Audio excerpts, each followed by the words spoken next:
on se retrouve souvent pris dans un tourbillon de pensées négatives, pas vrai? Eh bien, il se pourrait qu'une philosophie très ancienne, vieille de plusieurs siècles, ait justement la clé. On va voir ensemble comment le stoïcisme nous offre une vraie boîte à outils très concrète pour apaiser notre esprit. Cette sensation, on la connaît bien, être comme piégé dans sa propre tête, dans une sorte de boucle d'inquiétude qui peut vraiment nous paralyser.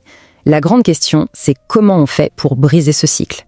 Et c'est là que les stoïciens sont vraiment intéressants. Pour eux, la véritable liberté, elle ne dépend pas de ce qui nous arrive de l'extérieur, mais bien de notre capacité à nous maîtriser. C'est une méthode, une vraie méthode, pour reprendre les rênes de son propre esprit. Alors, quel est le vrai problème au fond? On va voir que ce ne sont pas tant les événements qui nous font souffrir, mais plutôt, et c'est toute la différence, la façon dont on les interprète. Cette idée, elle change tout.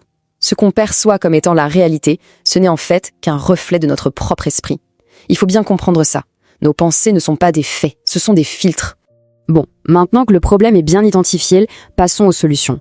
La toute première étape, c'est de travailler sur son état d'esprit, de reconfigurer sa perspective avec des outils bien précis. Et pour ça, il y a 3 piliers, 3 changements fondamentaux pour se construire un esprit plus fort. On peut vraiment voir ça comme une reprogrammation de notre logiciel interne, pour mieux interagir avec nos pensées et avec le monde qui nous entoure. Prenons un exemple concret, un retour négatif au travail. La première pensée qui vient, c'est souvent « je suis nul, je suis un échec ». Mais est-ce que cette pensée est vraiment constructive? Est-ce que c'est la seule vérité possible? En défiant cette pensée, on peut choisir de voir les choses autrement, de la recadrer comme une occasion de grandir. La gratitude, dans cette optique, ce n'est pas juste un sentiment passif, c'est une action. C'est vraiment l'art de trouver activement le bonheur dans ce qu'on a déjà ici et maintenant, même dans les plus petites choses du quotidien. D'accord, une fois que l'état d'esprit est ajusté, comment on fait pour que ça dure? La clé, et c'est la deuxième grande idée, c'est de maîtriser notre ressource la plus précieuse, notre attention.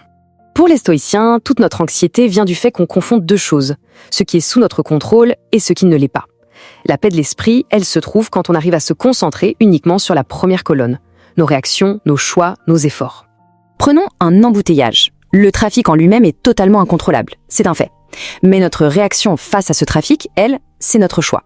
On peut s'énerver, klaxonner, ou on peut respirer calmement. C'est ça, la dichotomie du contrôle en pleine action. Et ça, c'est la clé pour se détacher des résultats. L'important, c'est la qualité de l'effort qu'on met dans l'instant présent, pas le résultat futur, qui de toute façon est en partie incontrôlable.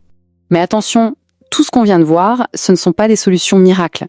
La véritable force mentale, elle se construit jour après jour. C'est une question de pratique régulière. On peut oublier l'image de la méditation qui sert juste à se détendre. La méditation stoïcienne, c'est un vrai exercice d'analyse. Il s'agit d'observer ses pensées de manière rationnelle, presque comme un scientifique, pour en comprendre les mécanismes sans se laisser emporter. Et l'objectif final de toute cette pratique, il est là. C'est de développer cette sagesse intérieure qui nous permet de faire face aux tempêtes de la vie avec calme et avec sérénité. Alors, si on rassemble tout ça, à quoi ressemble le chemin à suivre pour intégrer ces principes dans sa vie? En fait, le parcours stoïcien, c'est un voyage en 3 grandes étapes. D'abord, on reconfigure son état d'esprit. Ensuite, on apprend à maîtriser sa concentration. Et enfin, et c'est crucial, on s'engage à pratiquer au quotidien.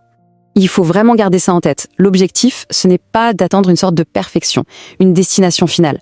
Non, la paix intérieure, c'est un chemin. C'est cet effort de chaque jour qui cultive la résilience. Ce voyage, il commence par un tout petit pas. Alors, quelle est l'unique pensée négative qu'on pourrait choisir de défier juste aujourd'hui? C'est souvent dans ce tout petit défi que se trouve le vrai pouvoir de transformer son monde intérieur.